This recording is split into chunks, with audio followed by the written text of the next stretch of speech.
السلام عليكم ورحمة الله وبركاته.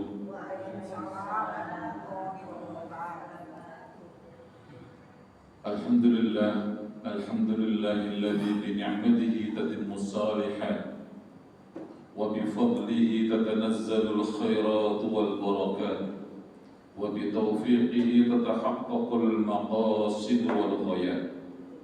أشهد أن لا إله إلا الله وحده لا شريك له خالق الأرضين والسماوات، وأشهد أن محمدا عبده ورسوله سيد السادات. اللهم صل وسلم على حبيبنا وشفيعنا وقدوتنا سيدنا محمد وعلى آله وأصحابه ومن سار على نهجه إلى يوم المعاد. Amma ba'd. Hadirin hadirat, para bapak, para ibu yang kami hormati, alhamdulillah pada pagi hari ini Allah Subhanahu wa taala masih memberikan limpahan nikmat dan karunia yang begitu luas, yang begitu banyak kepada kita semuanya, sehingga kita bisa melaksanakan agenda-agenda kita bisa berkumpul di tempat yang mulia ini untuk melaksanakan ta'lim, kajian rutin kita. Semoga Allah Subhanahu wa taala memberkahi kita semuanya, menerima semua amal ibadah kita dan memudahkan kita masuk ke surganya. Amin ya rabbal alamin. Salawat dan salam kita sampaikan kepada junjungan kita Nabi besar Muhammad sallallahu alaihi wasallam beserta para keluarganya, para sahabatnya, para tabi'in, tabi'in dan seluruh pengikutnya yang setia sampai akhir zaman. Jemaah rahimakumullah, pada kesempatan hari ini insyaallah kita akan membahas bagian akhir dari surat Yasin, yang mana surat ini adalah banyak sekali kandungan-kandungan terkait dengan akidah. Maka di ujung surat Yasin ini pun masih bicara masalah akidah. Bagaimana Allah Subhanahu wa taala membantah anggapan-anggapan, tuduhan-tuduhan orang kafir tentang kebenaran Al-Quran, tentang kebenaran Rasulullah Sallallahu Alaihi Wasallam, dan juga membantah orang-orang yang ingkar atau tidak percaya dengan adanya hari kebangkitan. Di sini Allah Subhanahu membahas dan membantah semua itu. Maka pada penghujung surat Yasin ini bisa dikatakan temanya adalah tema tentang keimanan kepada Al-Quran, keimanan kepada Rasulan, dan juga keimanan pada hari akhir. Jadi semuanya masih masalah terkait dengan masalah akidah. Jemaah rahimakumullah, kita mulai dari surat Yasin ayat 68 sampai selesai ayat 80-83 ya. A'udzu billahi minasyaitonir rajim. Bismillahirrahmanirrahim. Wa man nu'ammirhu nunakkishu fil khalqi afala ya'qilun. Wa ma 'allamnahu asy-syi'ra wa ma yanbaghi lahu in huwa illa dzikru wa qur'anun mubin liyundhira man kana hayyan wa yahiqqal qawlu 'alal kafirin. Awalam yarau anna khalaqna lahum mimma 'amilat aydina an'aman fahum laha malikun wa dhallalnaha lahum faminha rakubuhum wa minha ya'kulun wa lahum fiha manafi'u wa masharib afala yashkurun wattakhadhu min dunillahi alihatan la'allahum yunsarun la yastati'una nasrahum wa hum lahum jundun muhdarun fala yahzunka qawluhum inna na'lamu ma yusirruna wa ma yu'linun. Awalam yaral insanu anna khalaqnahu min nutfatin fa idza huwa khasimun mubin wa daraba lana mathalan wa nasiya khalqah qala man yuhyil 'idhama wa hiya ramim qul yuhyiha alladhi ansha'aha awwala marrah wa huwa bikulli khalqin alim. Alladzi ja'ala lakum minal syajaril akhdari nara fa idza antum minhu tuqidun. Laisa alladzi khalaqas samawati wal arda biqadirin ala an yakhluqa mithlahum bala wa huwal khallaqul alim. Innama amruhu idza arada syai'an ay yaqula lahu kun fayakun. Fasubhanalladzi biyadihi malakutu kulli syai'in wa ilaihi turja'un. Shadaqallahul azim. Jemaah rahimakumullah, cukup panjang sebenarnya, tapi akan kita bahas secara global ya, tidak detail karena cukup panjang dan waktunya terbatas, sehingga nanti kita bahas tidak terlalu mendetail tapi secara global, tapi insya Allah kita bisa memahami kandungannya, isinya dari surat Yasin ini. Ini artinya nanti akan kita bahas seperti ya. Yang pertama, wa man nu'ammir nunaqqisu fil khalqi afala ya'qilun. Ya. Wa man nu'ammirhu nunaqqisu fil khalqi afala ya'qilun. Dan barang siapa yang kami panjangkan umurnya, niscaya kami kembalikan dia kepada kejadiannya, maka apakah mereka tidak memikirkan?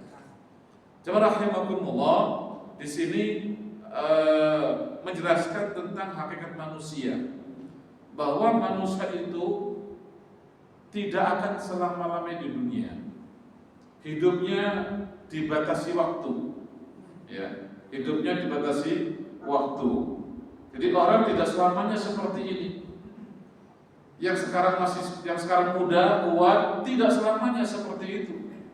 Tidak selamanya kuat terus, tidak. Tapi dia akan mengalami penuaan, mengalami kelemahan.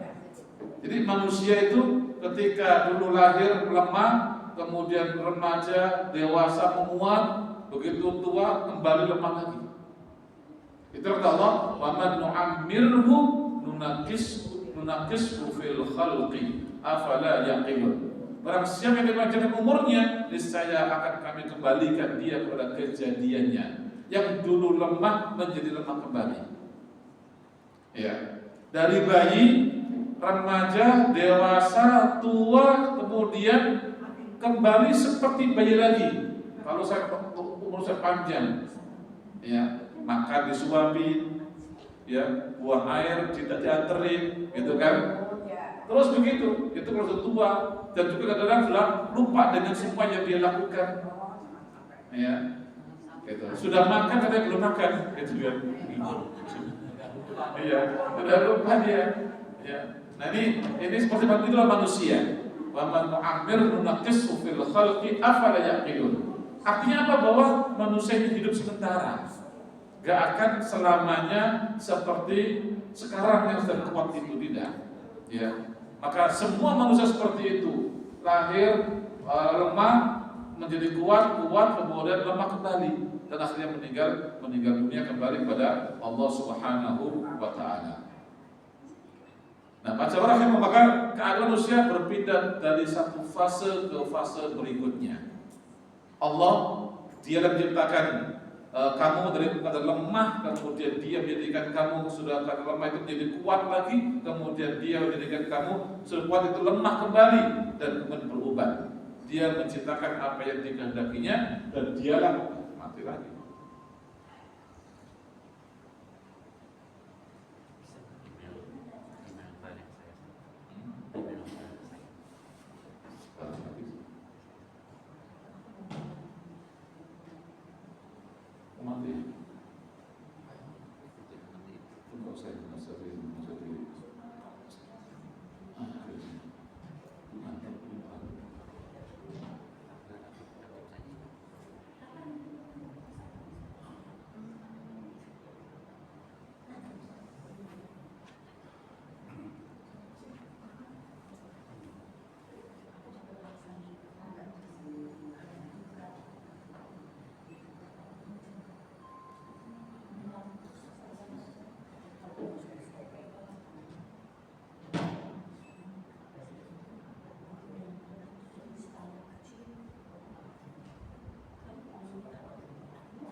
kali ya.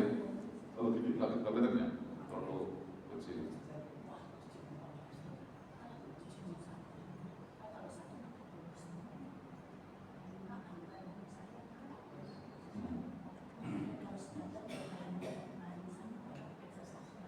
Ya. Jadi waman nu'ammiru nasjusu fil khalqi afala yaqilun. Jadi manusia itu hidupnya seperti itu ya, mengalami fase-fase lemah, fase kuat, lalu fase lemah kembali.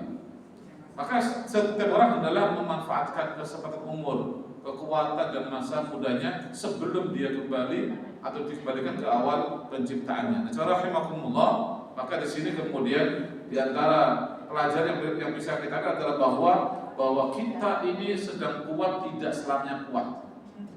Ya. Karena itu maka gunakan kesempatan itu. Selagi kita kuat, selagi kita masih muda, selagi kita punya harta, selagi kita sehat, maka gunakan itu sebaik-baiknya untuk memperbanyak amal kebaikan kita. Karena masa-masa seperti ini tidak selamanya. Bahkan mungkin juga gak lama, mungkin sebentar saja. Karena itu maka gunakan waktu yang sangat berharga ini ya untuk memperbanyak amal kebaikan. Amal kebaikan apa saja? Ya. Apa saja yang memang ada peluang kita lakukan berupa kebaikan, lakukan. Gitu ya. Sekecil apapun, jangan diremehkan kebaikan meskipun kecil. Semua kebaikan sekecil apapun itu jangan diremehkan. Gunakan itu untuk melaksanakannya. Karena sekali lagi bahwa kesempatan kita terbatas. Ya, waktu kita ketika kuat, ketika sehat itu terbatas. Gak selamanya kita seperti ini. Ya, gak selamanya seperti ini. Ya kita sekarang bisa di sini ya, paling berapa lama lagi? Ya, bukan aku takutin, memang begitu. Ya kalau kita di sini paling 5 tahun lagi, belum tentu kita masih di sini, ya kan? Gitu. 5 tahun lagi, 10 tahun lagi, mungkin sudah kita nggak di sini lagi. Nah itu ya. Maka kemudian gunakan kesempatan ini dengan sebaik-baiknya, ya. Karena diingat oleh Allah bahwa waman nu'ammirhu nunaqqishu fil khalqi, akan dikembali lagi kepada awal kejadiannya. Ya. Makanya kemudian harus digunakan waktu itu dengan sebaik-baiknya. Maka juga harus berpikir, merenung dan berperilaku yang baik agar seseorang menjadi orang yang berakal. Maka kata Allah, afala yaqilu. Ya, wa man nu'ammirhu nunaqqishu fil khalqi afala yaqilun. Tidakkah mereka itu berpikir? Jadi supaya kita berpikir bahwa kita ini memang gak akan selama-lamanya seperti ini. Maka gunakan dengan sebaik mungkin dan berpikirlah bahwa Allah Subhanahu wa taala itu Maha Kuasa atas segalanya dan kita lemah sekali. Kita hidup ini tidak bisa melaksanakan semua yang kita inginkan. Ada orang yang bisa melaksanakan semua keinginannya? Gak ada. Banyak yang kita inginkan tapi kita gak mampu untuk melaksanakannya. Ya kan? Gitu. Banyak yang kita inginkan tapi kita gak mampu melaksanakannya. Banyak harapan-harapan tapi kita gak mampu meraihnya. Ya, tinggal harapan saja. Itu apa artinya? Artinya kita memang sangat lemah. Ya, kita sangat lemah. Makanya kemudian berpikirlah dan gunakan kesempatan dengan sebaik-baiknya supaya kita bisa menjadi orang-orang yang beruntung nanti. Bismillahirrahmanirrahim.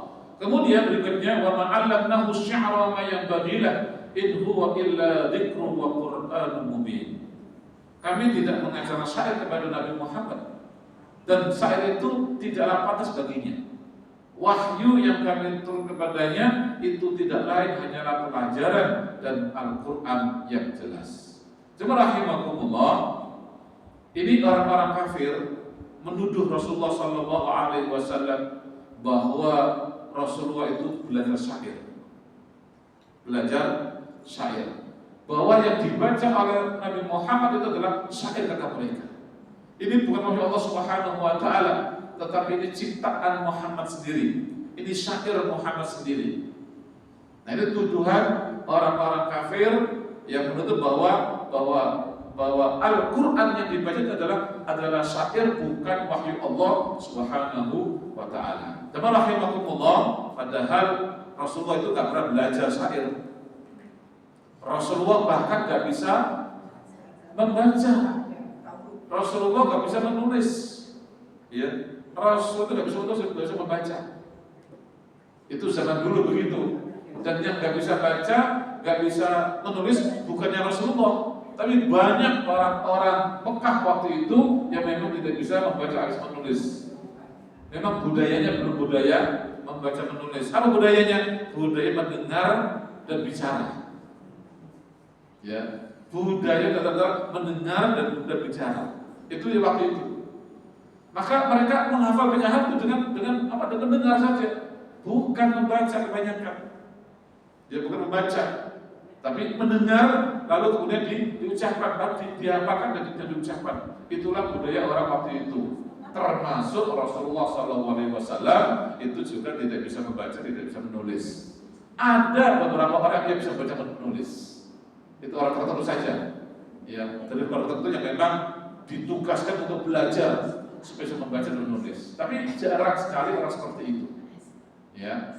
Nah, seorang rahimakumullah, Rasulullah gak pernah belajar membaca, gak pernah belajar menulis, sehingga beliau tidak bisa membuat syair. Ya. Dalam beberapa Rasul pernah syair, tapi ditawain oleh beberapa orang. Muhammad gak begitu syair kayak Muhammad begitu. Rasul pernah mendengar syair, lalu Rasul mengucapkannya. Kata beberapa sahabat, begitu ya Rasulullah, syair gak begitu. Karena memang Rasul bukan orang yang al-syair, ya bukan penyair.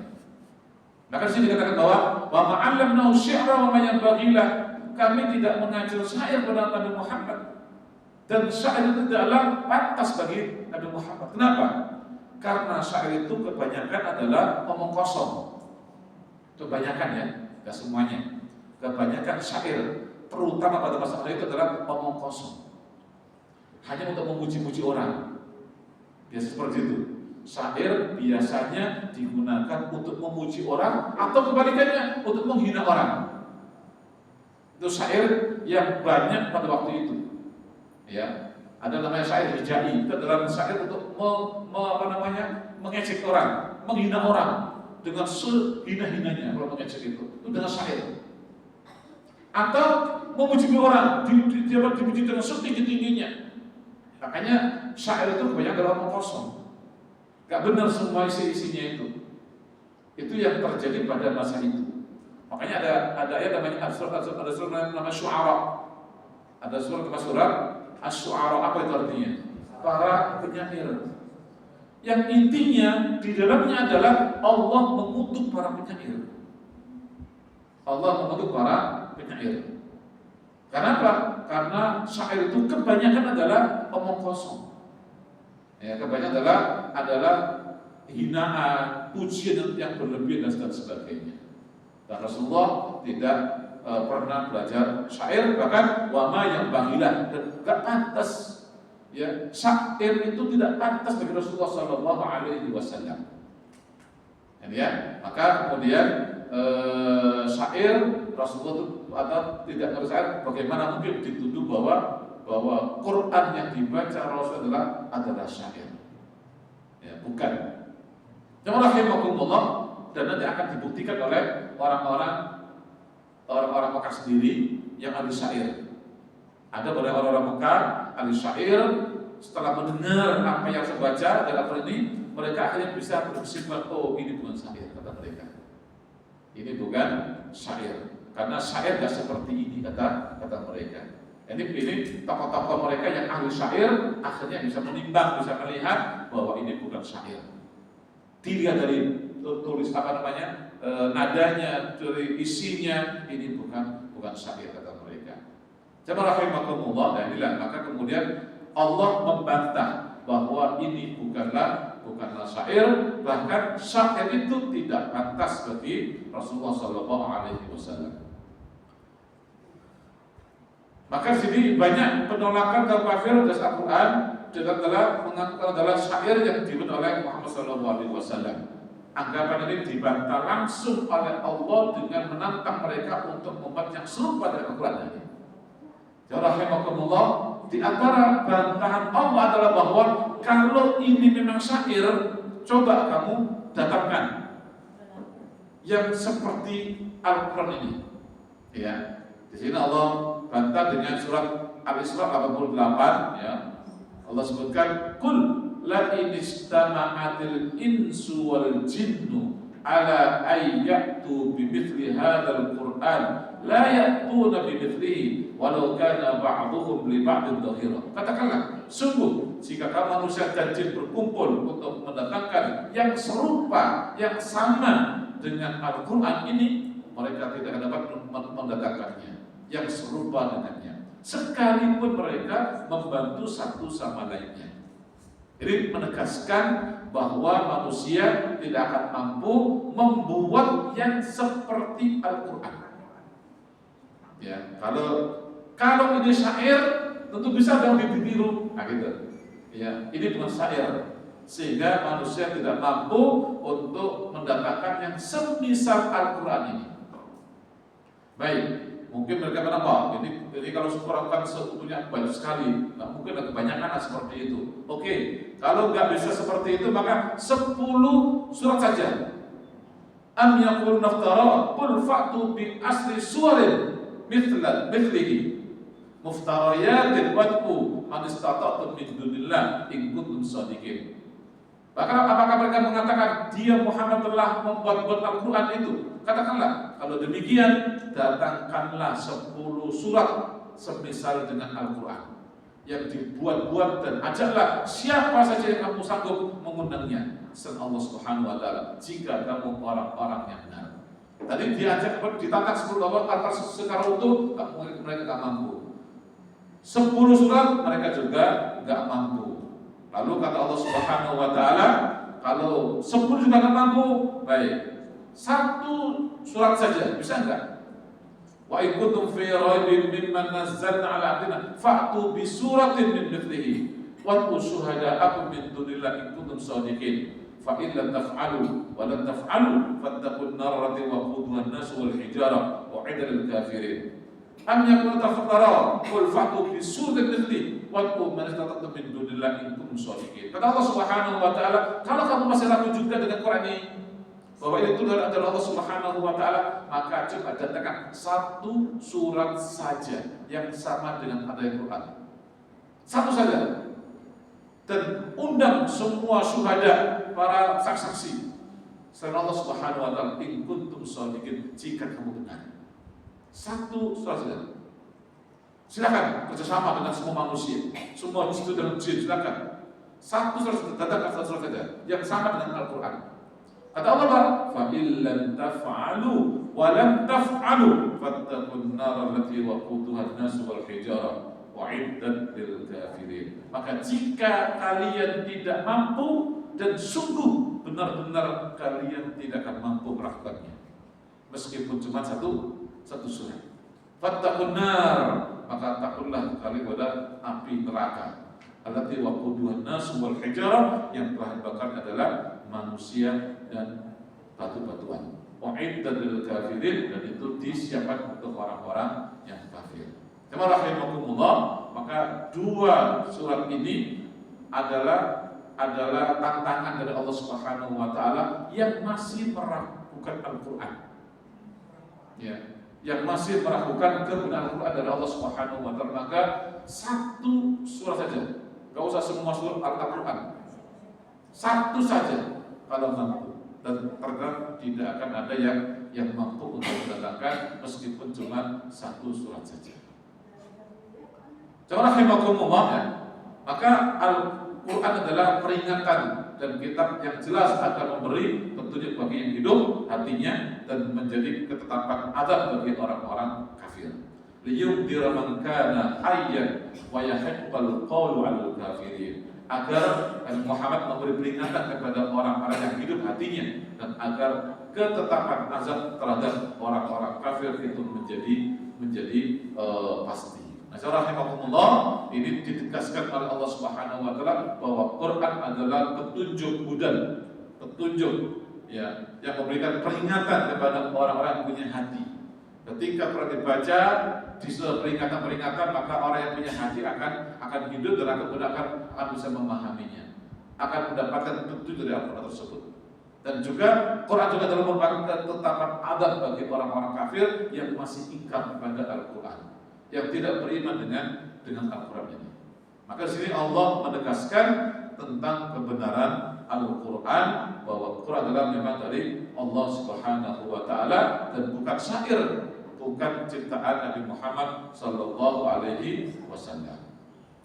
Rahimakumullah, berikutnya ayat 71 Allah berfirman, awalam yaraw anna khalaqna lahum mimma amilat aydina an'aman fahum laha malikun wa dhallalnaha lahum faminha raquhum wa faminha yaqulun wa lahum fi manafi'u wa masyaribu afala yashkurun. Lihat bapaknya, afala yashkurun.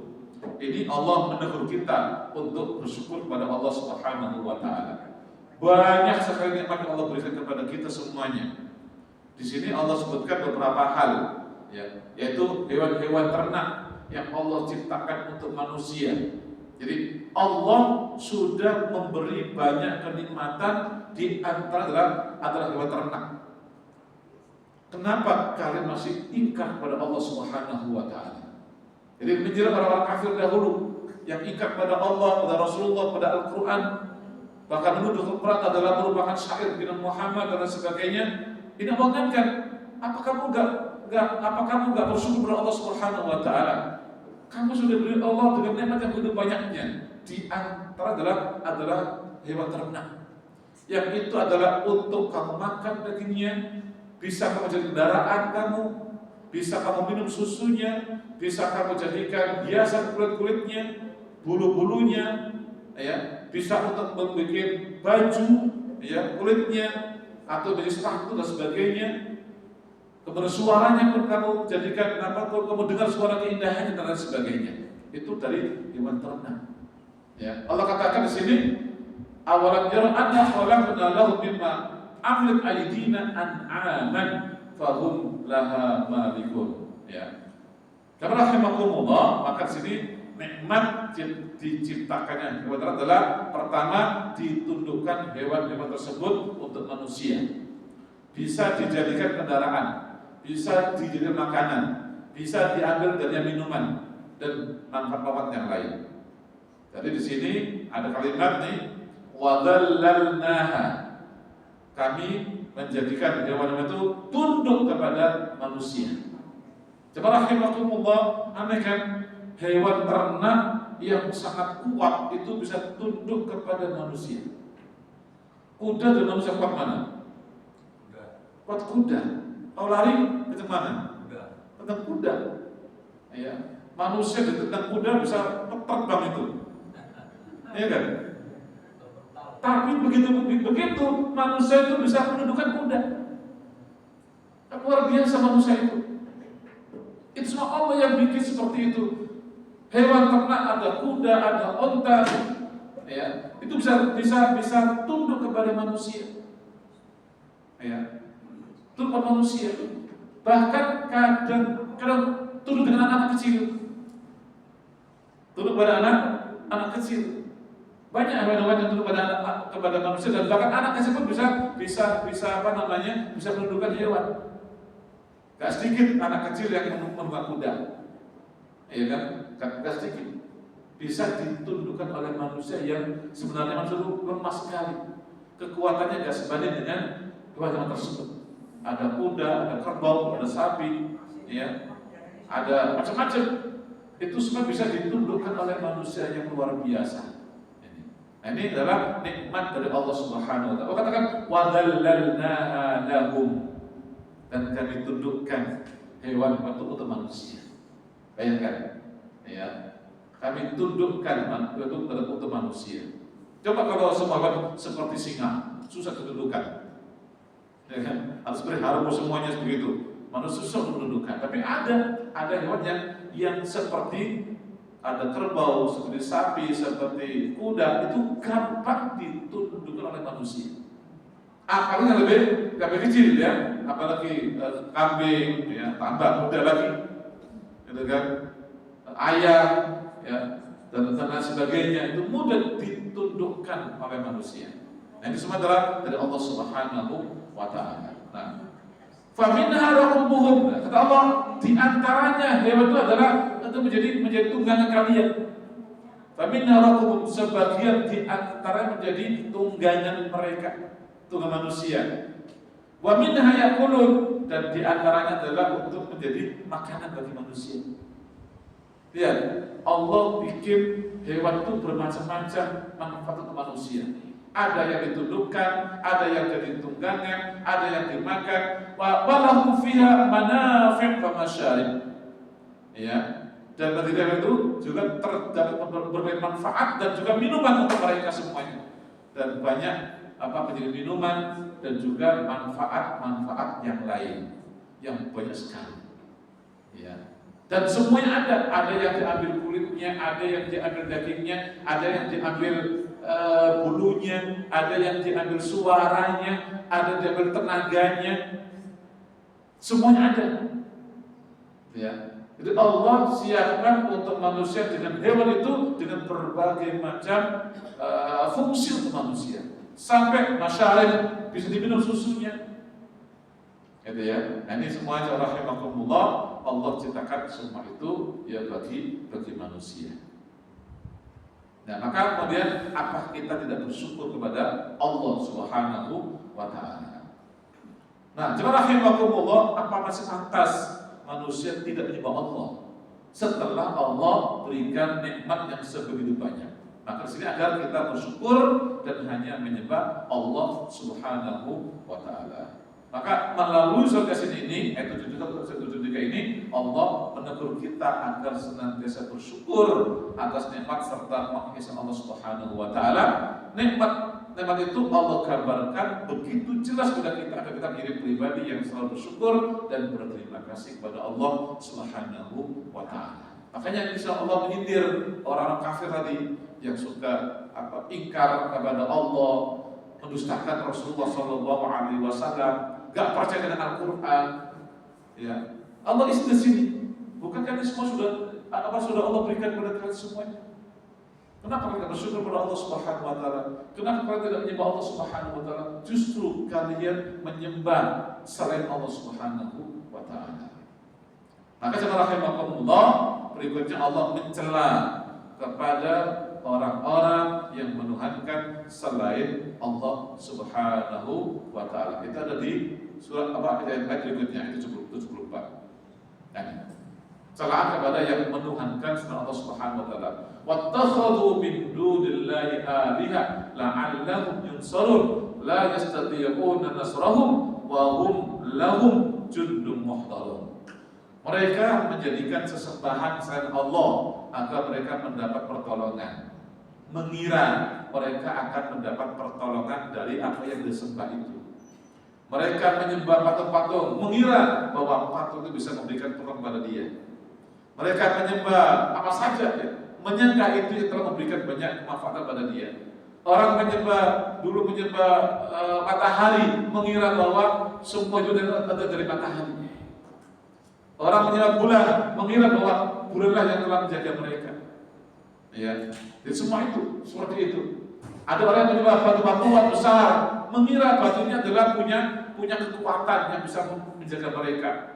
Atau yang menyembah pohon besar, mengira bahwa pohon itu yang menjaga kehidupan mereka.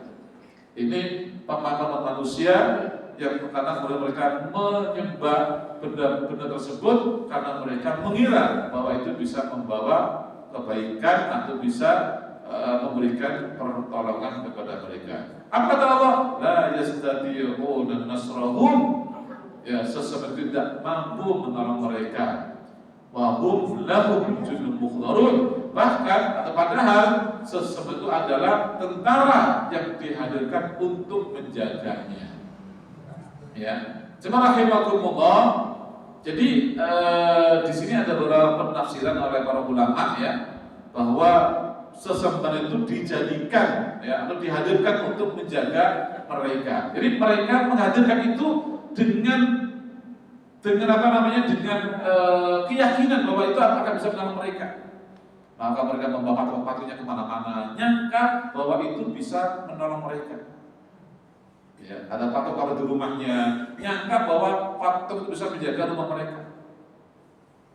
Padahal nanti kebalikannya, nanti di akhirat Allah hadirkan untuk mengazab mereka.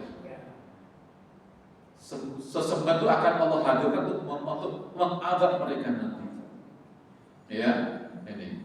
Jadi ini jemaah rahimakumullah ya, berbagai kenikmatan yang diberi oleh Allah pada manusia harus disyukuri. Ya, jangan kemudian malah kemudian mereka menyembah selain Allah Subhanahu wa taala. Nah, ini berbagai nikmatan yang diberi oleh Allah pada manusia harus disyukuri dengan cara hanya menyembah dan mentaati Allah Subhanahu wa taala. Namun orang-orang kafir dan musyrik mengingkari kewajiban ini. Mereka kufur nikmat, tetap bertahan dalam kesesatan dan enggan menyembah Allah Subhanahu wa taala. Mereka justru menyembah sesuatu yang tidak mampu memberikan manfaat maupun mudarat. Nah, coba rahimakumullah, nanti ketika di hari kiamat ya justru mereka akan diazab oleh Allah dengan menggunakan sesembahan yang dulu mereka sembah itu.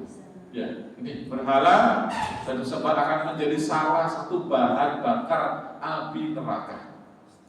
Berhala dan sesembahan itu akan dihadirkan oleh Allah untuk membantu mengazab penyembahnya di hari kiamat nanti. Karena kalau berhala berupa salah satu bahan bakar api neraka. Sesembahan diterangkan ketika penyembahnya diazab di neraka untuk menunjukkan ketidakmampuannya menolong mereka. Maka mereka meyakini bahwa yang disembah bisa menolong mereka, justru nanti akan dihadirkan ya, dan nanti tunjukkan bahwa benda-benda itu tidak bisa menolong mereka, justru ini sebagai alat untuk mengazab mereka nanti. Ya, ini berhala dan salah satu bahan neraka. An Abi Hurairah, Nabi sallallahu alaihi wasallam qala yajma'u Allahu an-nasa yawmal qiyamah fi sa'idin wahidin thumma yattali' 'alaihim rabbul alamin fayaqul ala liyattabi'a kullu insanin ma kana ya'budu fayumathilu li sahibi salibahu wa li sahibi tasawiru wa li sahibi nari naruhu wa yattabi'una ma kanu ya'buduna wa yabqal muslimun. Dari Abu Hurairah bahwa Rasulullah SAW bersabda, Allah mengumpulkan manusia pada hari kiamat di satu tanah lapang. Kemudian Ia mendatangi mereka dan berfirman, ingat, setiap manusia mengikuti apa yang pernah disembahnya. Setiap manusia akan mengikuti apa yang dulu mereka sembah. Lalu penyembah salib diperlihatkan penjelmaan salibnya, penyembah patung diperlihatkan penjelmaan patungnya, dan penyembah api diperlihatkan penjelmaan apinya. Lalu mereka itu mengikuti yang pernah mereka sembah itu, sementara kaum muslimin tetap tinggal di dalam kenyamanan. Coba rahimakumullah, ini menjelaskan berarti mereka akan ikutin yang dulu disembah. Dan mereka masuk dalam neraka, lalu mereka diazab dengan benda-benda tersebut. Ya, maka di antara bahan bakar api adalah atau bebatuan, dan juga yang dulu disembah itu akan menjadi api membakar mereka juga. Nah, sebenarnya rahimahullah tentunya adalah selain Nabi Isa, ya, Nabi Isa tidak akan membakar, enggak, karena beliau juga disebut tidak atas izin beliau, gitu. Ya. Tapi yang lain menyembah berhala, menyembah macam-macam itu nanti akan dibakar itu. Termasuk salib juga akan dibakar mereka nanti sebagai bahan bakar api neraka dan akan membakar mereka semuanya. Bismillahirrahmanirrahim. Ya, itu tadi tentang orang-orang kafir. Ya, mereka justru menyembah Allah Subhanahu wa taala padahal diberikan oleh Allah dengan berbagai macam kenikmatan oleh Allah, tapi mereka justru malah menyembah selain Allah Subhanahu wa taala. Allah memerintahkan untuk tidak bersedih atas perkataan kaum kafir. Nah ini orang kafir menghina Rasulullah, tidak percaya dengan Quran, lalu mereka sudah menghina Rasulullah SAW, maka kata Allah, "Fala yahzunka qawluhum, inna na'lamu ma yusirruna wa ma yu'linun. Awalam yaral insanu anna khalaqnahu min nutfatin fa idza huwa khasimun mubin." Maka jangan sampai ucapan mereka membuat engkau sedih ya Rasulullah. Ya. Sesungguhnya kami mengetahui apa yang mereka rahasiakan dan apa yang mereka nyatakan. Jadi, jemaah rahimakumullah, di sini Allah sudah menghibur Rasulullah SAW. Ini menunjukkan bahwa banyak sekali hinaan yang disampaikan oleh orang-orang kafir kepada Rasulullah SAW. Ketidakpercayaan mereka tersebut sudah menjadi Rasulullah SAW. Makanya dulu Rasulullah SAW di awal dakwah itu Rasul sedih. Rasulullah itu orang jujur, nggak pernah berdusta.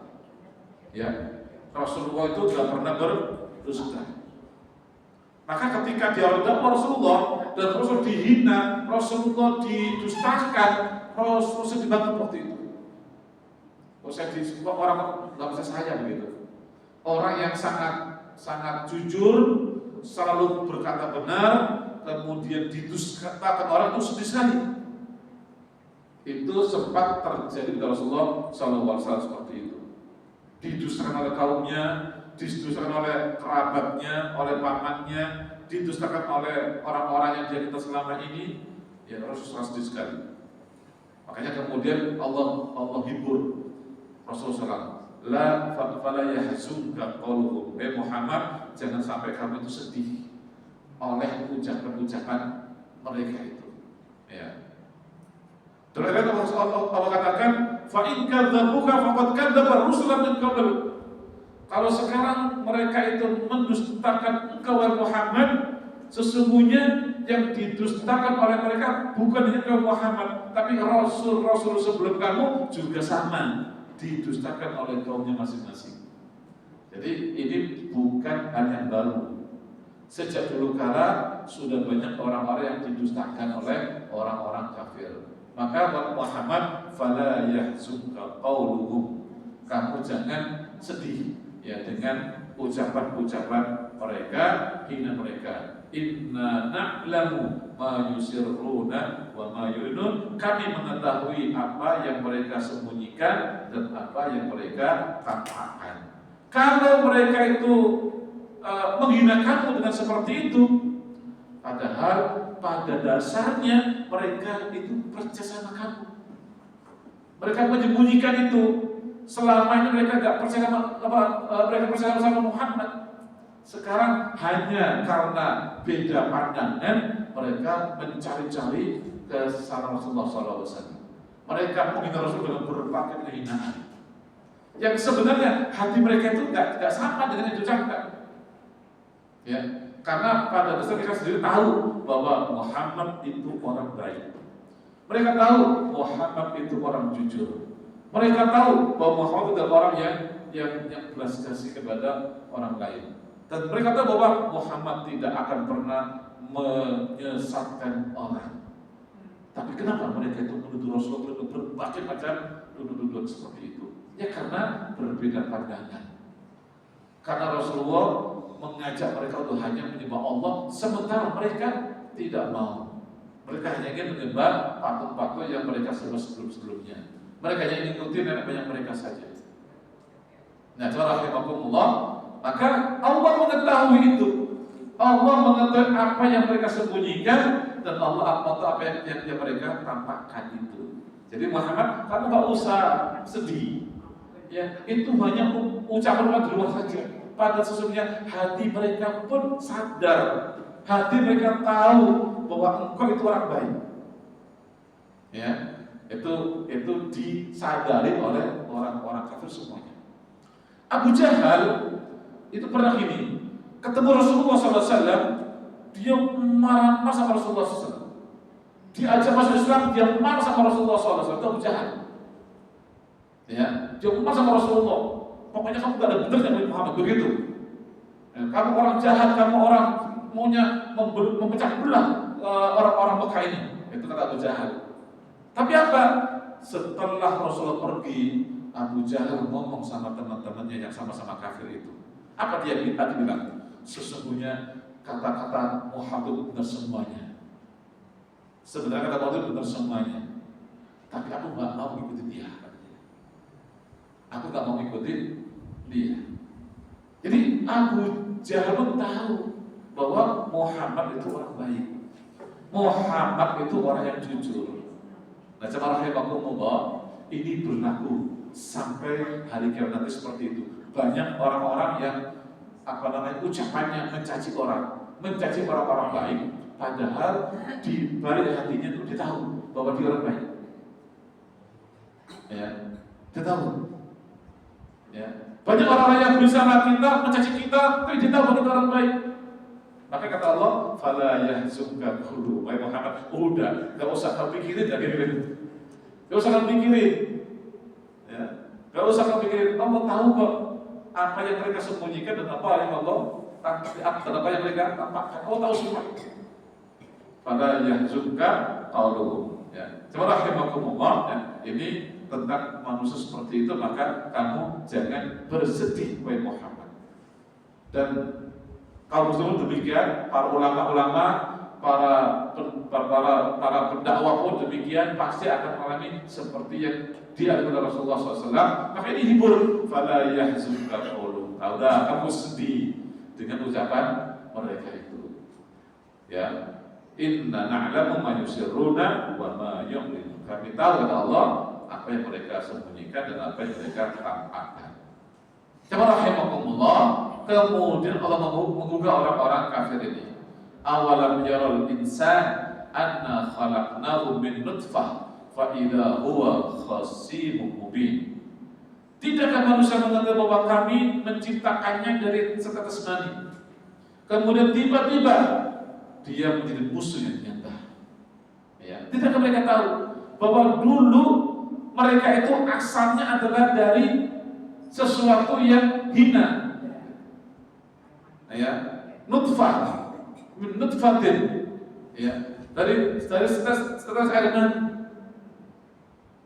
Itu manusia itu asalnya seperti itu. Yang mana kalau kita lihatnya kita jijik, kita menciumnya kita gak suka, ya kan? Itulah manusia.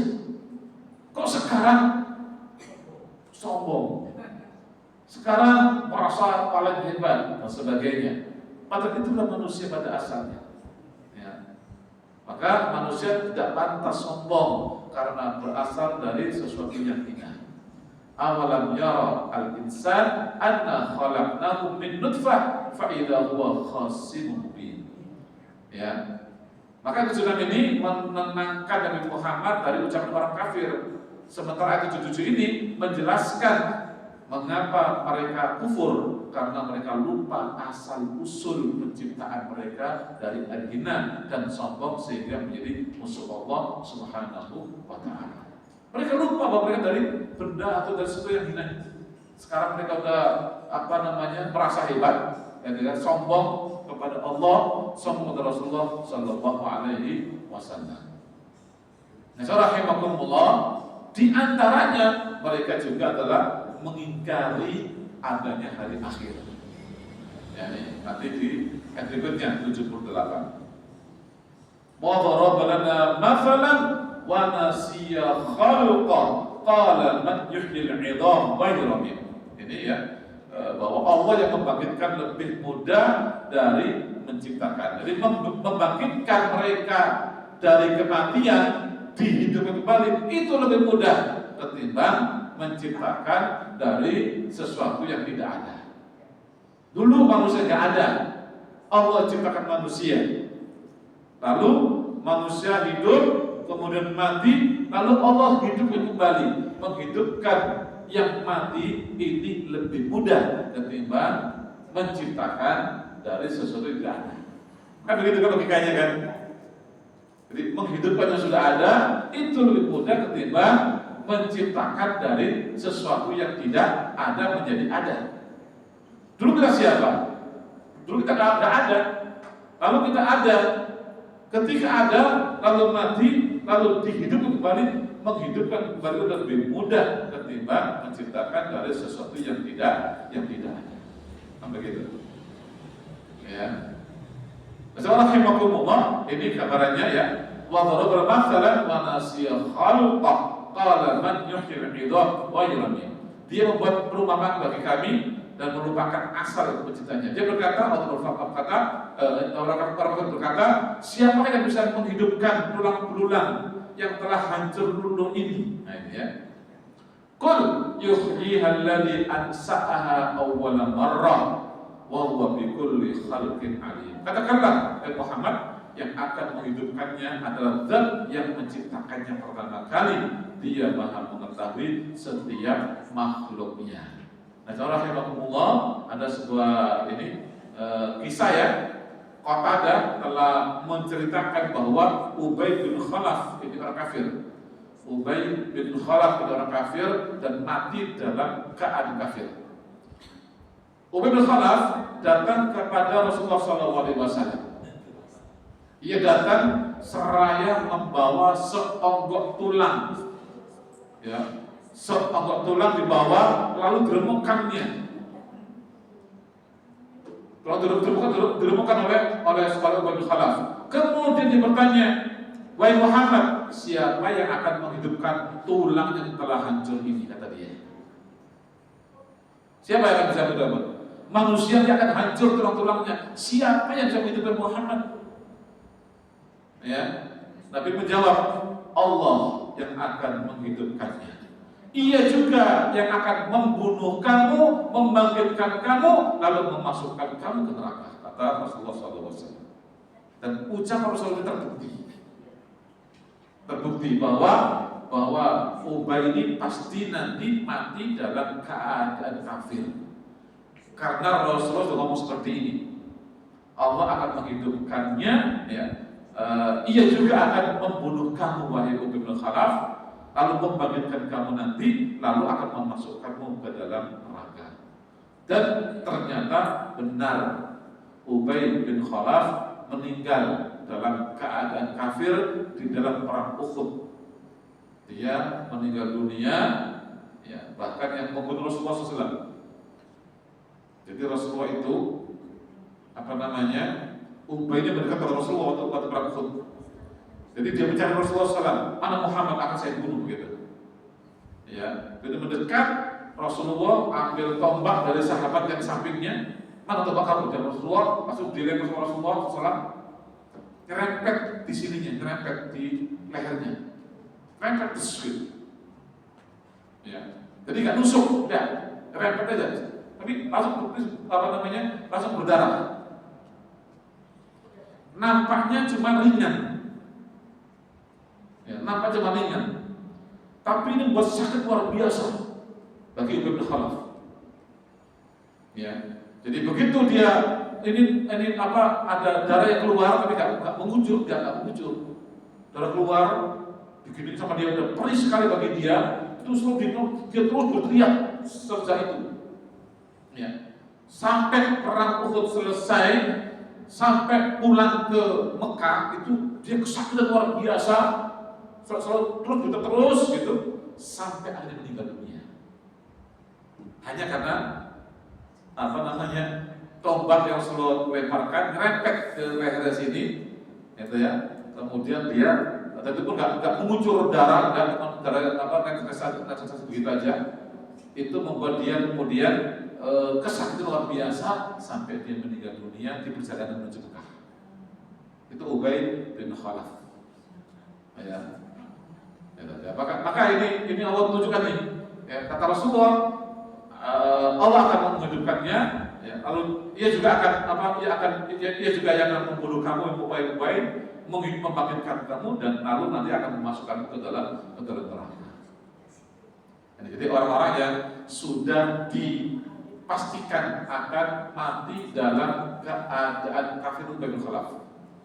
Selain Abu Lahab itu sudah dipastikan masuk neraka. Karena dengan ayat tabat ya dari Nabi, Gitu ya. Lahap itu adalah itu sudah dipastikan bahwa dia mati dalam keadaan kafir. Dan betul, matinya dalam kafir. Ubay pun demikian. Setelah Rasul ini maka dipastikan bahwa dia masih mati kafir. Dan itu betul juga. Dia mati dalam keadaan kafir. Dan rahimahumullah ini bahwa Allah mudah untuk membangkitkan yang sudah mati.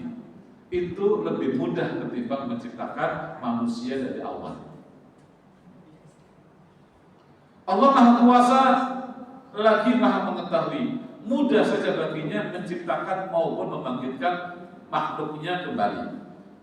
Selain itu, kita juga perlu diperingatkan untuk selalu melakukan tadabbur dan introspeksi diri, karena itu dapat meningkatkan keimanan kita. Nabi bersabda, "Man 'arafa nafsahu faqad 'arafa rabbahu." Siapa yang mengenal dirinya, maka ia telah mengenal Tuhannya. Jadi mengenal diri, siapa diri kita sebenarnya? Kita diciptakan dari apa? Kenali diri kita. Kita ini dari apa? Ciptakan Allah Subhanahu wa Ta'ala. Dari sesuatu yang hina tadi itu. Ya. Lalu apa kekuatan kita? Kita lahir kita punya apa? Kita lahir tidak punya apa-apa. Kita lahir telanjang, tidak punya pakaian sama sekali. Ya. Kita lahir tidak punya ilmu. Kita lahir mungkin belum bisa melihat. Bahkan kita lahir belum bisa berdiri. Ya, bisa cuma nangis ketika kita lahir. Sekarang alhamdulillah kita bisa ngomong, kita bisa kemana-mana, kita punya pakaian banyak sekarang, ya kan? Kita pegang uang sekarang, gitu. Dulu kita lahir tidak punya apa sama sekali. Lalu mau sombong apaan? Apa yang disombongkan? Kita lahir tidak punya apa-apa sama sekali. Kalau sekarang punya ilmu itu dari Allah, belajar ya dari Allah Subhanahu wa Ta'ala. Dulu gak punya apa-apa kita. Ya. Makanya sama rahimahullah, man 'arafa nafsahu faqad 'arafa rabbahu. Siapa yang mengenal dirinya, ya, maka dia akan mengenal Tuhannya. Maka kenalilah diri kita. Kita ini siapa sebenarnya? Dari mana kita hidup? Dulu kita bagaimana? Sekarang kita bisa begini ya karena Allah Subhanahu wa Ta'ala. Kita dikasih mata, dikasih telinga oleh Allah Subhanahu wa Ta'ala. Kita dikasih pikiran oleh Allah, dikasih akal oleh Allah. Kita bisa berpikir.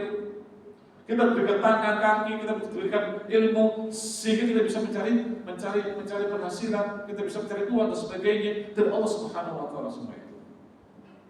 Lalu sombong, kenapa sombong? Ya. Rahimakumullah, maka man 'arafa nafsahu faqad 'arafa rabbahu. Siapa yang mengenal dirinya, maka itulah mengenal Tuhannya. Nah, rahimakumullah, berikutnya Allah menjelaskan ya, alladzi ja'ala lakum minasy-syajaril akhdari naran fa idza antum minhu tuqidun.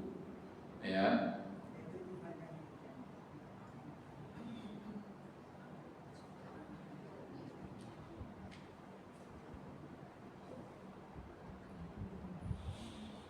Baik ya, alladzi ja'alakum min syajaratil akhdari naran fa idza antum minhu tuqidun. Dialah yang menjadikan api untukmu dari kayu yang hijau. Kemudian seketika itu kamu menyalakan api darinya. Rahimakumullah, ini salah satu kekuasaan Allah Subhanahu wa Ta'ala. Allah yang menjadikan api untuk kalian dari kayu yang hijau. Minasy syajaril akhdari naran fa'idha antum minhu tuqidun. Seketika itu kamu menyala api dari pohon tersebut. Ini gambaran bahwa Allah mampu menciptakan api dari pohon hijau. Pohon hijau tetap apa-apanya? Banyak airnya. Tapi Allah mampu menciptakan api dari benda itu. Benda yang tadi banyak air, di mana air adalah lawan api. Yang bisa untuk memadamkan api, bisa terair. Allah mampu menciptakan api dari sesuatu yang di situ banyak airnya. Padahal air adalah untuk memadamkan api. Ya, minas syajar ahdari naran fa idza antum minhu tuqidun. Ini tafsir oleh para ulama. Ada yang menafsirkan beberapa tafsiran, ya, memang ada pohon-pohon yang mengandung minyak. Seperti pohon pinus misalnya, itu pohon minyak yang kemudian bisa keluar api dari situ. Ya. Ada juga yang menafsirkan artinya bahwa pohon itu menjadi bahan bakar api. Ya, pohon atau kayu bisa menjadi bahan bakar api. Dari kayu itu akan muncul api. Ya, api itu apa sih? Kayu digesek-gesekin muncul api kan? Bisa muncul api. Jadi kayu digesek-gesekin muncul api. Kenapa itu ada kebakaran hutan? Itu dari mana asalnya? Ada orang yang korek api? Enggak. Itu pohon bergesek-gesek, kering, gesek-gesek, kemudian muncul api, terbakar semua hutan. Ya. Jadi api itu dari situ. Gesek-gesekan begini akan muncul api. Ya. Nah ini luar biasa. Allah sangat bahwa Allah menciptakan api dari pohon hijau. Minas akhdari naran, api keluar dari itu. Fa idza antum minhu tuqidun. Jadi Allah mampu menciptakan api dari sesuatu yang bertentangan, yang mengandung air. Itu adalah untuk api, tapi Allah mampu menciptakan api dari pohon hijau tersebut. Nah, ada juga yang bahwa itu ada pohon tertentu yang memang itu berminyak sehingga menghasilkan api. Gitu ya. Allah a'lam bishawab. Jadi intinya bahwa Allah maha kuasa, bisa menciptakan sesuatu yang dari lawannya, begitu, yang bertentangan dengannya. Allah menunjukkan kekuasaannya dengan menciptakan api dari pohon yang masih basah dan hijau, sesuatu yang tampak kontradiktif. Ini bukti bahwa Allah mampu menghidupkan kembali tulang-tulang yang telah lapuk. Karena jika dia bisa menciptakan api dari yang hijau, apalagi membangkitkan yang sudah mati. Nah, gitu, ya. Jadi ini terkait tadi masih orang yang mengingkari adanya kebangkitan, mengingkari adanya hari kiamat, mengingkari bahwa manusia bisa dihidupkan oleh Allah Subhanahu wa taala. Nah, kemudian rahimakumullah, ya, menghidupkan yang mati lebih mudah daripada menciptakan langit dan bumi. Bayangkan, cuma sekedar menciptakan manusia yang kecil begini dengan menciptakan langit dan bumi itu kira-kira susah banget kira-kira. Iya, untuk manusia itu gambarnya Masya Allah, bagaimana di tengah langit dan bumi itu. Maka menciptakan manusia itu mudah, jauh lebih mudah ketimbang menciptakan langit dan bumi. Kata Allah Subhanahu wa taala, "Laisa alladhi khalaqas samawati wal arda biqadirin 'ala an yakhluqa mithlahum, bala wa huwal khallaqul 'alim." Ya, ini kurang alaisa. Alaisa alladhi khalaqas samawati wal arda. Alaisa alladhi khalaqas samawati wal arda biqadirin 'ala an yakhluqa mithlahum, bala wa huwal khallaqul 'alim. Bukankah Zat yang menciptakan langit dan bumi mampu menciptakan manusia yang serupa mereka itu? Di akhirat kelak benar, dialah yang maha banyak, ya, yang maha banyak mencipta lagi maha mengetahui. Ya. Alaisa alladzi khalaqas samawati wal arda. Bukankah Zat yang menciptakan langit dan bumi itu mampu menciptakan manusia dan yang serupa mereka itu di akhirat. Jadi artinya bahwa menciptakan manusia itu lebih mudah ketimbang menciptakan langit dan bumi. Membangkitkan manusia setelah kematiannya lebih mudah lagi. Lebih mudah lagi. Ya kan? Membangkitkan manusia setelah mati, hidup kembali, itu lebih mudah ketimbang menciptakan manusia dari awal. Menciptakan manusia dari awal lebih mudah daripada menciptakan langit dan bumi. Maka sesungguhnya menghidupkan orang yang sudah mati itu sangat-sangat mudah bagi Allah Subhanahu wa taala. Kata ya. Nah, rahimakumullah, Allah menegaskan bahwa Dia yang menciptakan alam semesta yang begitu luas, pastilah sangat mudah baginya untuk menciptakan kembali manusia setelah kematian. Ini membantah keraguan kaum kafir tentang kebangkitan ini. Kemudian jemaah rahimakumullah ya, berikutnya nanti 82 sebelum akhir, Allah Maha Kuasa cukup dengan kun fayakun ya. Cukup dengan kun fayakun maka semua yang terjadi. Innama amruhu idza arada syai'an ay yaqula lahu kun fayakun. Sesungguhnya ketetapannya jika dia menghendaki sesuatu, dia hanya berkata kepadanya jadilah, maka jadilah sesuatu itu. Jadi bagi Allah mudah semuanya, nggak ada yang sulit, nggak ada yang sulit. Ya, semuanya adalah mudah bagi Allah Subhanahu. Cukup dengan mengatakan kun fayakun. Jadilah, maka jadilah ia. Ya, jadilah, maka jadilah ia. Ya. Baik ya, rahimakumullah ya. Ini Allah Maha Kuasa. Cukup dengan mengatakan kun fayakun ini.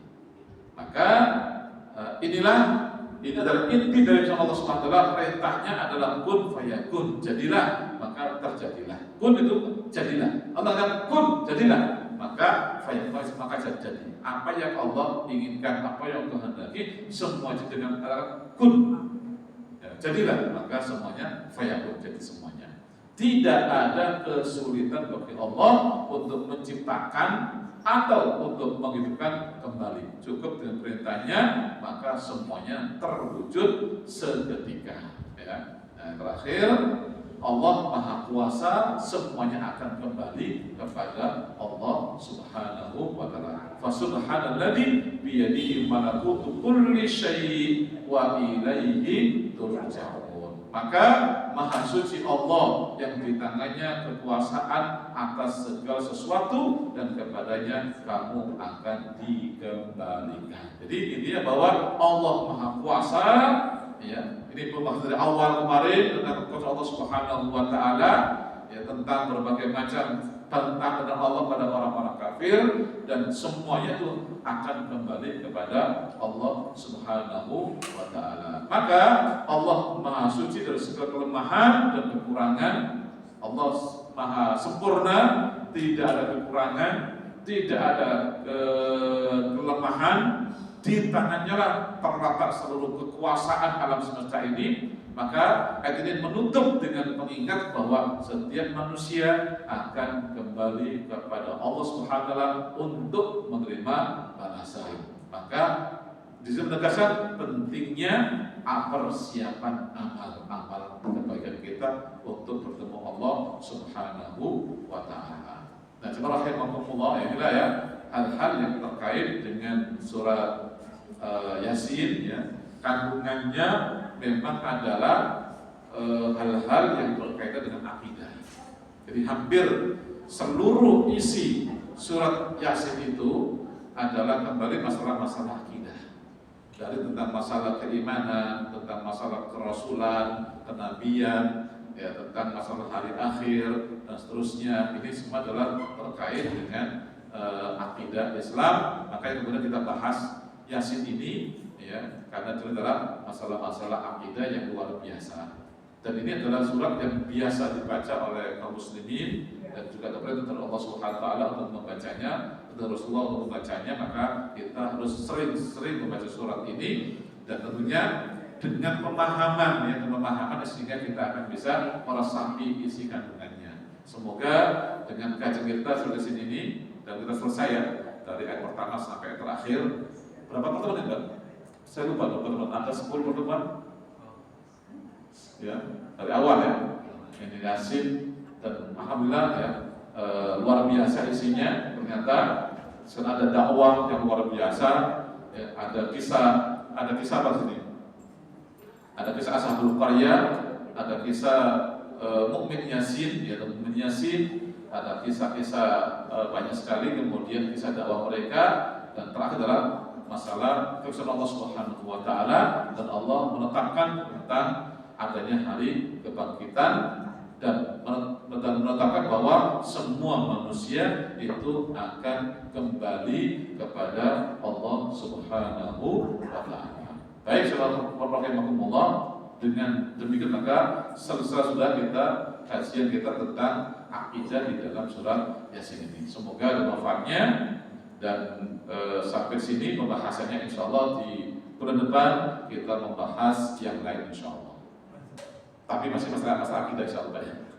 Masalah akidah tapi di dalam yang lain insyaallah. Demikian aku qouli hadza wa la'fu minkum. Kalau ada pertanyaan silakan.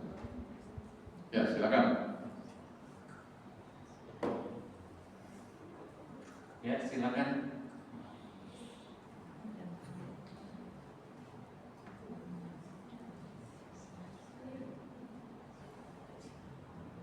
Assalamualaikum warahmatullahi wabarakatuh. Waalaikumsalam warahmatullahi Pertanyaan wabarakatuh. di Fatihah. Surat An-An'am 126. Dan tinggalkanlah dosa terlihat dan tersembunyi. Itu kayak apa ya? Al-An'am 120. Ayat 120. Surat 6. ya, Al-An'am 120 Bu ya. Iya.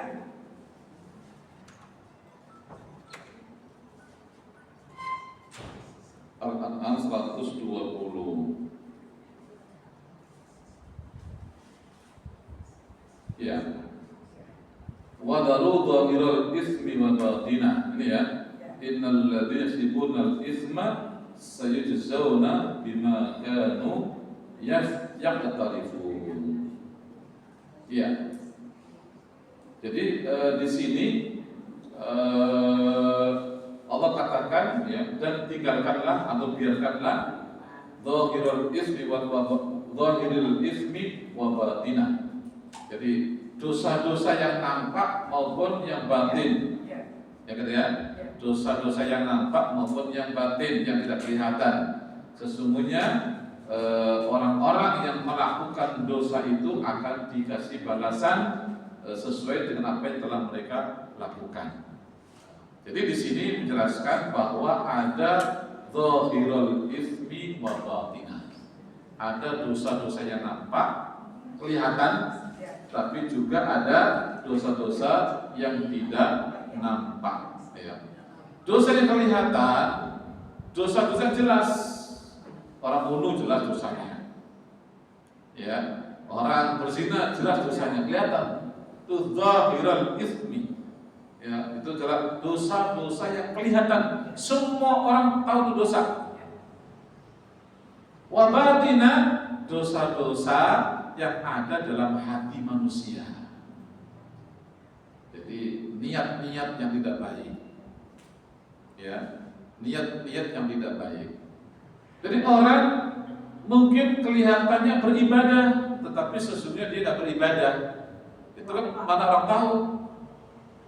Dia beribadah tapi dia ingin dipuji orang. Mana orang tahu. Itu namanya wabatinah. Dosa-dosa yang apa namanya? Yang tidak kelihatan. Ya. Orang misalnya orang sedang sedekah misalnya. Ya, taunya kita oh dia sedekah kan itu amal soleh. Tapi kalau di dalam hatinya ada niat-niat yang tidak baik, itu jadi dosa. Jadi sekali lagi bahwa dosa itu ada dosa yang nampak, gampang kelihatan, tapi ada dosa-dosa yang tidak kelihatan. Yang tahu hanya Allah Subhanahu wa taala dan mungkin si pelakunya. Bahkan si pelaku juga tidak merasa dosa. Ya, si pelaku juga kadang-kadang tidak merasa berdosa karena dia tadi itu karena hatinya yang bermain.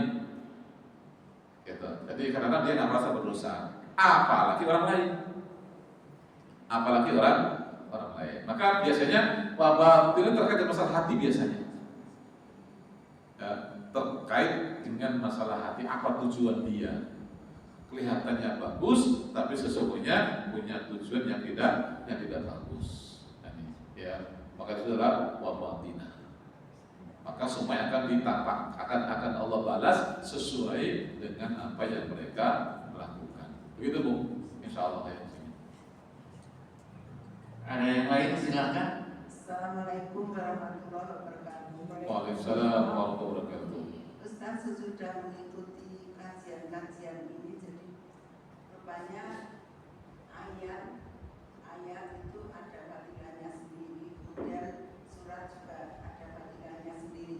Kalau surat Yasin itu misalnya dibaca rutin setiap hari itu fadilahnya apa Ustaz? Iya, jadi sudah kita bahas Bu masalah ini ya di awal-awal dulu tentang fadilah surat Yasin ya.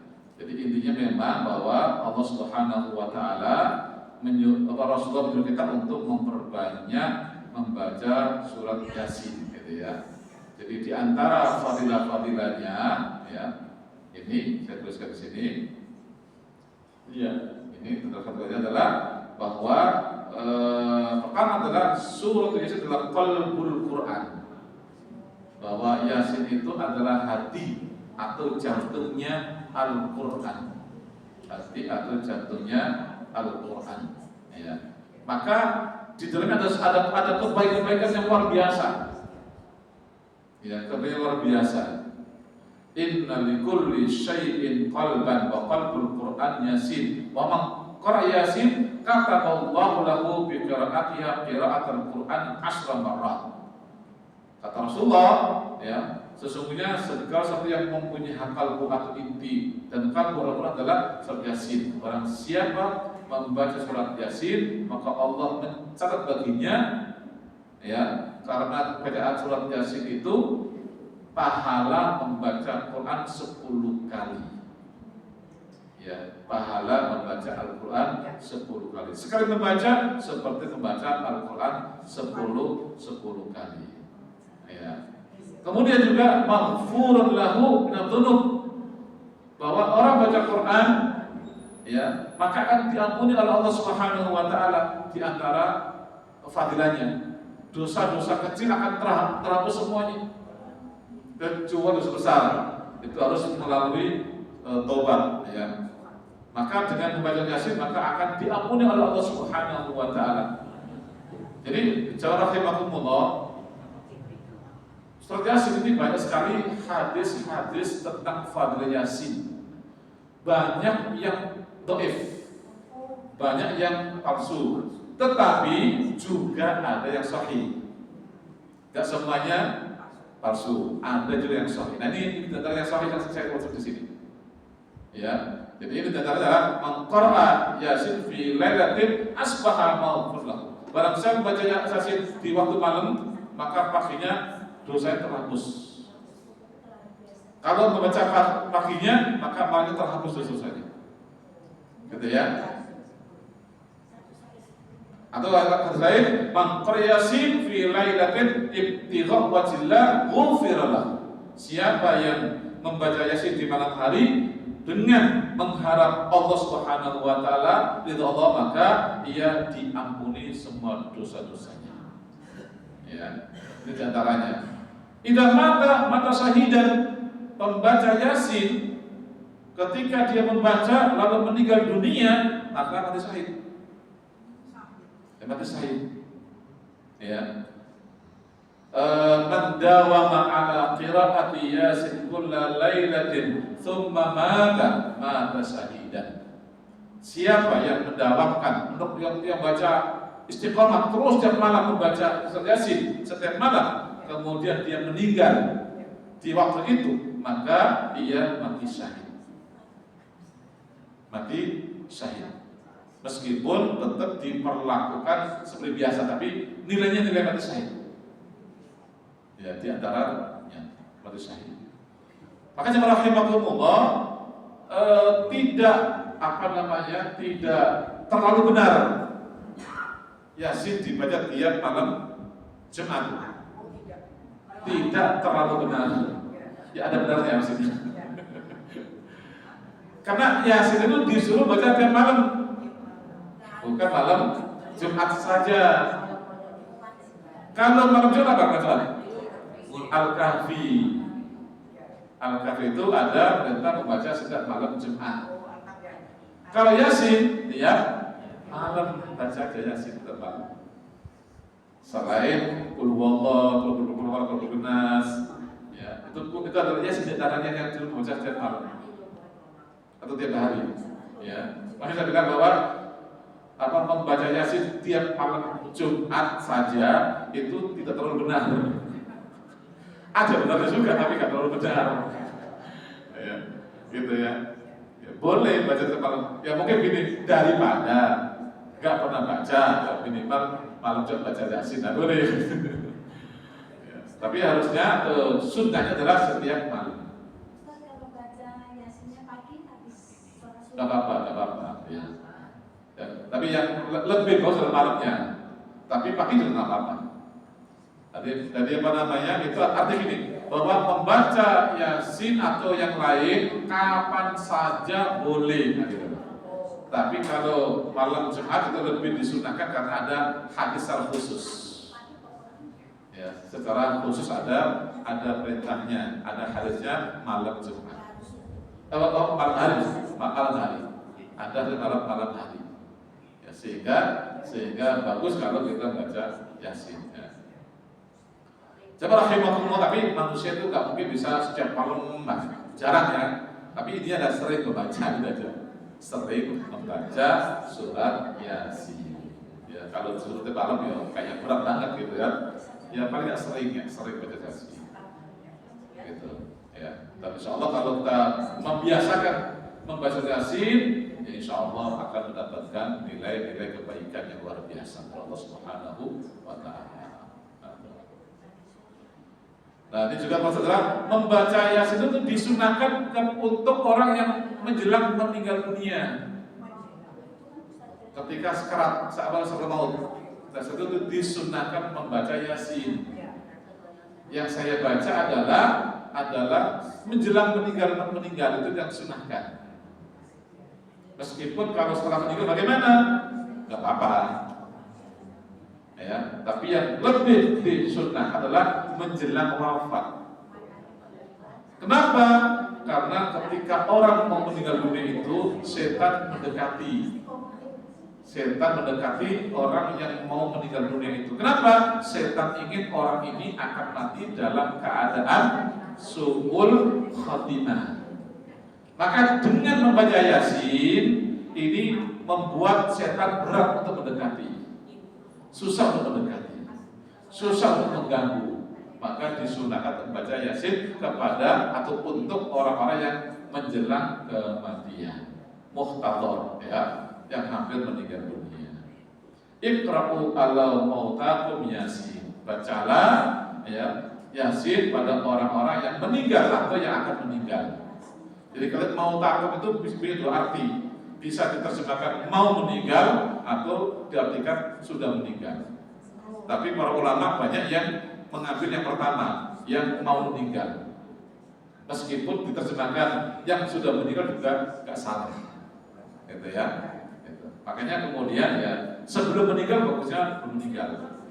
Secara hukum tentang hukum setan pun begitu. Setan akan menggoda manusia sebelum meninggal dunia. Ya, kalau meninggal sudah selesai ya. Ya, kalau mau meninggal baru setan akan berusaha untuk menggoda manusia.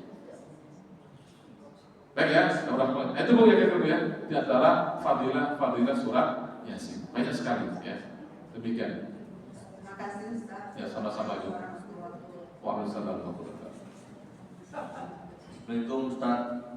Saya ada dua pertanyaan. Ada riwayat yang mengatakan kalau nanti kita meninggalkan kita menjadi tulang belulang. Lalu yang tinggal di dalam kubur itu tinggal tulang ekor. Nanti dari situ yang akan ditumbuhkan Allah menjadi manusia yang utuh. Lalu yang kedua, kita sering melihat di berita itu banyak jenazah yang sudah dikubur puluhan tahun, ratusan tahun, tapi begitu digali masih utuh. Padahal kan kita, kalau kita yang orang normal, kita orang awam sih mungkin kita tinggal tulang-tulang, tapi itu masih utuh di dalamnya ya. Nah itu seperti faedahnya seperti apa? Ya, terima kasih atas pertanyaannya. Jadi memang ini yang memang terkait masalah apa namanya orang yang meninggal dunia.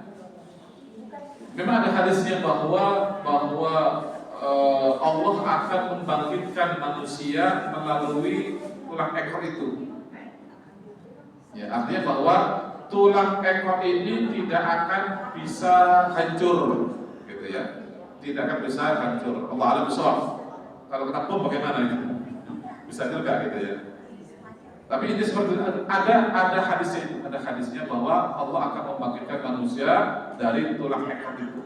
Jadi setelah meninggal dunia, tinggal tulang belulang, nanti Allah membangkitkan dari tulang ekor itu. Ya. Nah ini tentu saja dimaknai ya berbagai makna ya, maknanya bisa makna secara hakikat seperti itu, atau juga bisa makna majas, makna apa namanya, makna isyarat dari Allah Subhanahu Wa Taala. Artinya bahwa meskipun hancur, ya hancur kan masih ada, gitu kan. Jadi manusia itu ya meskipun hancur kan dia masih ada, tapi di mana-mana terbersih di mana. Nah, dari situ kemudian nanti Allah akan menghidupkan kembali manusia itu. Bahkan setelah hancur pun masih ada gunanya. Apakah tinggal abunya di mana-mana itu masih ada sebenarnya. Lalu Allah bangkitkan kembali, gitu ya. Nah, rahimakumullah, tentang orang yang meninggal dunia, kemudian ada yang hancur, tinggal tulang belulang, ada yang sudah puluhan tahun tapi masih utuh jasadnya. Ya, itu ada. Para nabi itu Allah jaga jasadnya. Ya, para nabi Allah jaga jasadnya. Dan orang-orang tertentu yang Allah kehendaki. Tidak semuanya. Jadi Allah jaga jasadnya sehingga apa namanya? Seperti cacing, seperti apa itu nggak mau memakan jasadnya itu, sehingga dia masih utuh, gitu. Dia masih utuh. Nah itu ada beberapa orang yang memang Allah berikan seperti itu. Ya, para nabi misalnya, para sahabat juga dulu ada begitu. Sahabat yang perang Uhud ya. Para sahabat perang Uhud itu yang dikubur di Uhud waktu itu, kemudian terjadi banjir, akhirnya dipindahin, itu jasadnya banyak yang masih utuh. Itu setelah beberapa tahun kemudian, sudah puluhan tahun. Ya, jadi itu dipindah, Rasul sudah wafat. Padahal itu terjadi pada tahun 3 Hijriah. Ya, setelah Rasulullah itu tahun 11 Hijriah. 8 tahun kemudian Rasul wafat. Kemudian pada masa setelah itu ada banjir, kemudian dipindah jasadnya ke tempat lain, ternyata masih ada jasad yang masih utuh, ya gitu ya.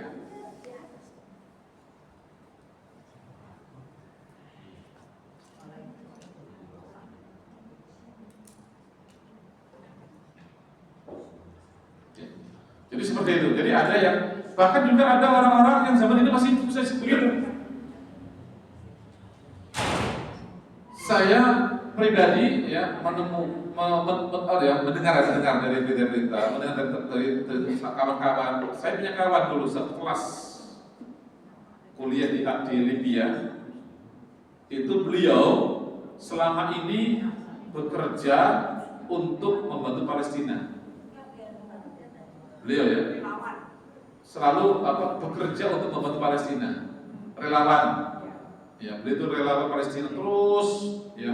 Kadang-kadang nulis untuk Palestina, membawa infak ke Palestina dan seterusnya begitu. Itu kerjanya memang beliau itu. Dan beliau sudah meninggal dunia kira-kira 5 tahun yang lalu. Ya, yang sakit biasa, wafat sakit biasa 5 tahun yang lalu. Kemudian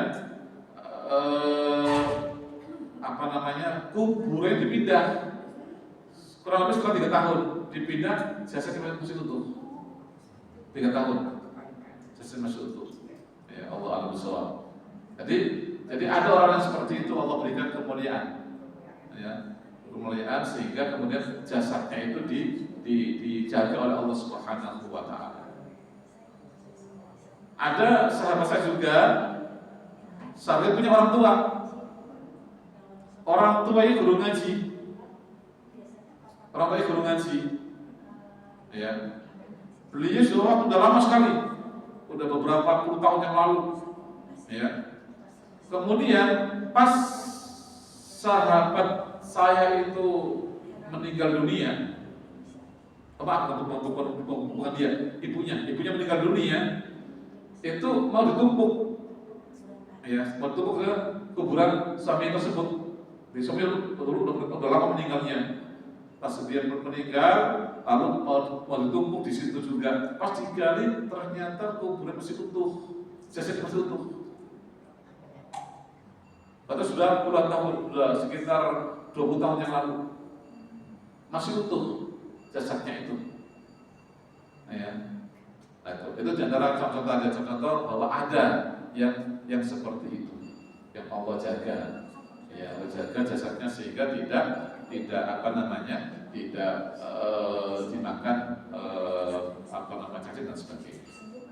Nah, itu adalah merupakan kemuliaan yang Allah berikan kepada mereka. Ya. Insya Allah dan insya Allah tanda-tanda kebaikan.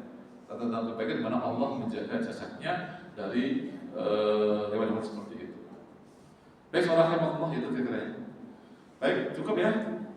Baik, teman-teman, mari kita sama-sama tutup kajian kita pada hari ini. Sama-sama kita berdoa Allah Subhanahu wa taala, semoga Allah mengabulkan semua hajat kita, semoga Allah menyatukan kita, memanjangkan umur kita dalam istiqamah kepada Allah Subhanahu wa taala, melancarkan rezeki kita sehingga kita bisa lebih banyak berbuat kebaikan. Al-Fatihah.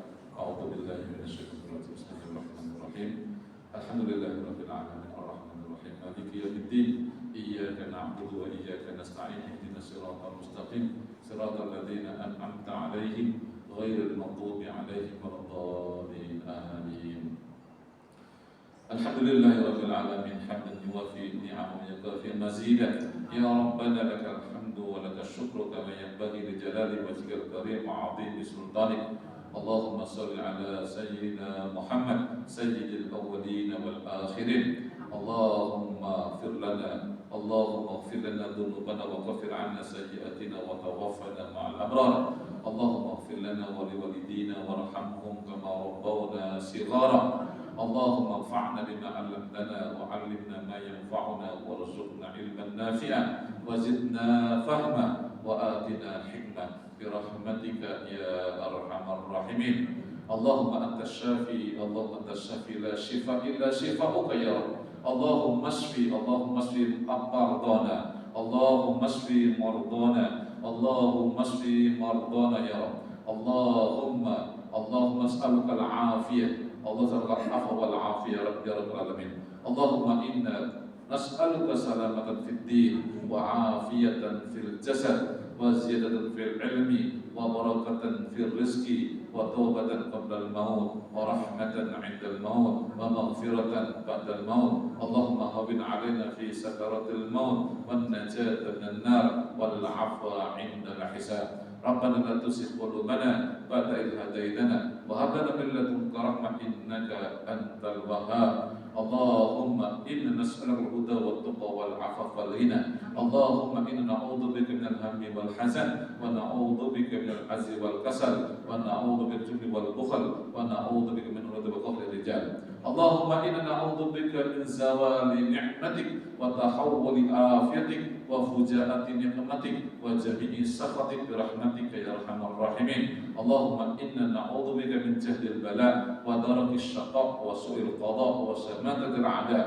ربنا ظلمنا أنفسنا وإن لم تغفر لنا وترحمنا لنكونن من الخاسرين. ربنا هب لنا من أزواجنا وذريتنا قرة أعين واجعلنا للمتقين إماما. اللهم ارحم أمة محمد صلى الله عليه وسلم.